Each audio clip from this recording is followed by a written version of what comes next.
Okay, so today was a day where I decided to kind of spoil myself a little bit because I've been working really hard lately and I've been really tired and you know, things have worn me out a lot and so I decided to treat myself a little bit and did a little bit of action figure hunting because I haven't done that in a while.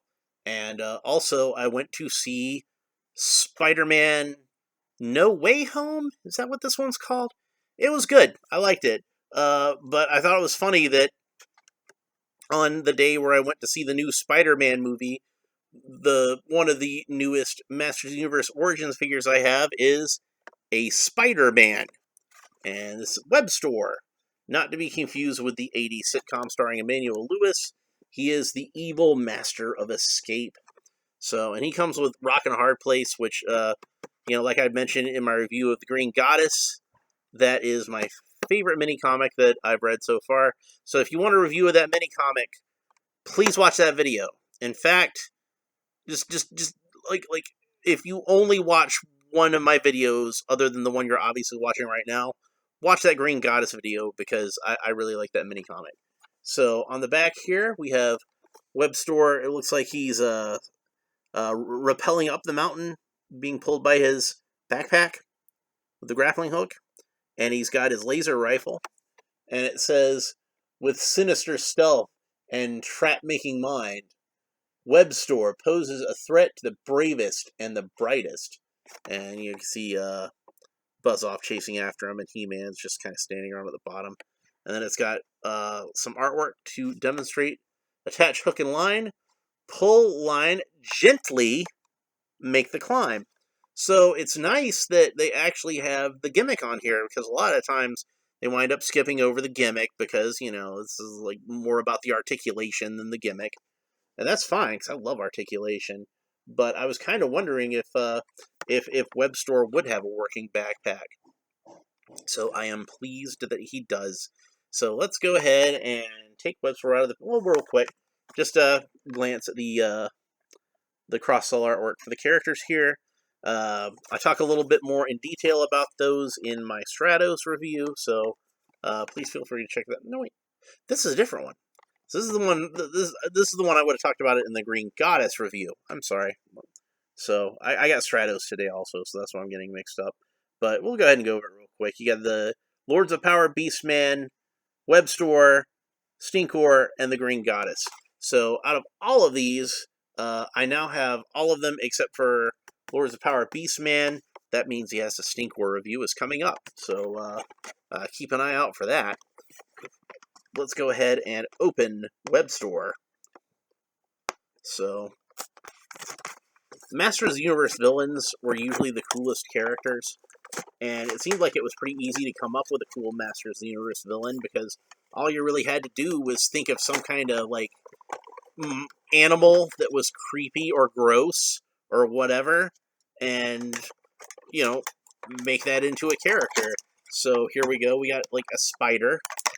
And originally, he was going to be named Black Widow, which I guess somebody realized, Black Widow makes him sound like a girl and is also a Marvel Comics character.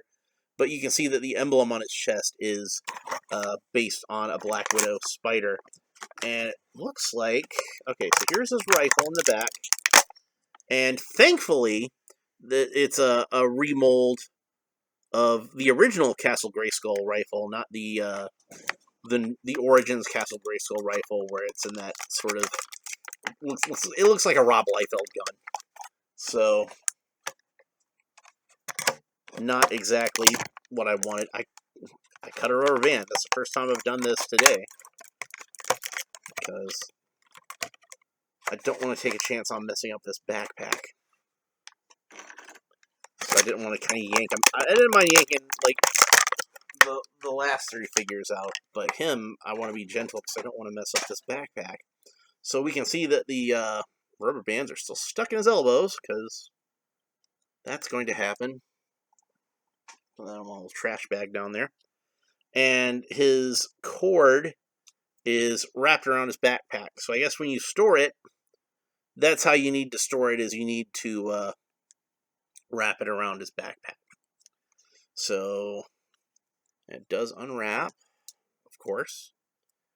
And looks like got stuck on that hook.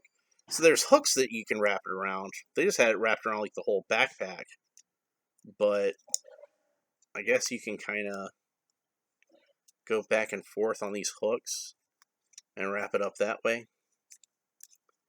Anyway, who cares about wrapping it up right now? What we want to see is we want to see Webstor climb. So since I don't want to, have Castle Grayskull over here right now, I'll just demonstrate this with my arms. Now we'll gently pull, and he seems to be kind of stuck, kind of halfway. I wonder if, I got him to go all the way up, but I kind of had to turn him upside down. So it gets kind of jammed up here, but it will go all the way. So I just wouldn't force it. So the backpack works, but it doesn't work like as optimally as I might like. And of course, like with the original figure, he can hold the grappling hook in his hand and use that as a weapon. So that's pretty neat. Kind of makes me wish they'd given him 2 gripping hands instead of a gripping hand and an open hand. Yeah, I know the original figure had a gripping hand and an open. We don't have to be so slavish about it. You can, just do something where you make an actual improvement to the character. The original Man-at-Arms figure didn't have a mustache. They gave him a mustache. The original Tila didn't have a Filmation-style head, but that's what they wound up giving her. So why not give Webstor 2 gripping hands so he can hold the grappling hook and the laser rifle at the same time? That would have been nice, wouldn't it? So, yeah. But, yeah, there we go. So I used these 2 hooks and wrapped it around those. You still have to kind of wrap it around the outside a little bit, obviously, because of where the cable is placed. But yeah, so let's have a look at the figure itself. And the color blue that they used here, I think, is really visually striking, and it's a really good shade of blue. I really like it.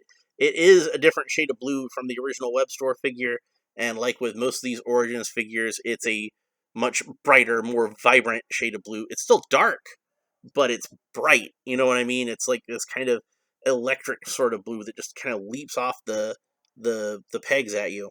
Now, looking at him on the camera here, he looks actually a little closer to that original Webstor figure because it kind of washes him out a little bit. But trust me, this is a very vibrant looking figure.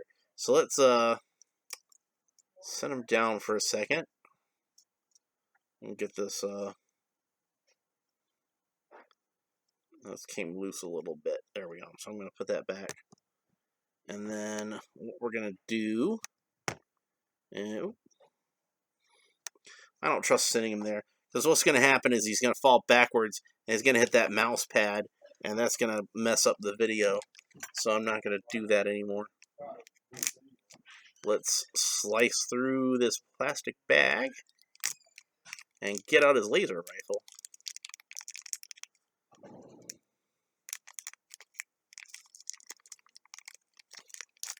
There we go. And to my eye, this looks like a pretty decent recreation of the original Castle Grayskull laser rifle. Not, again, they didn't just remold the Origins one that they had on hand. So good for them on that. And that means that we now have 2 distinct sculpts of a laser rifle that we can use. So that's pretty neat. I like that.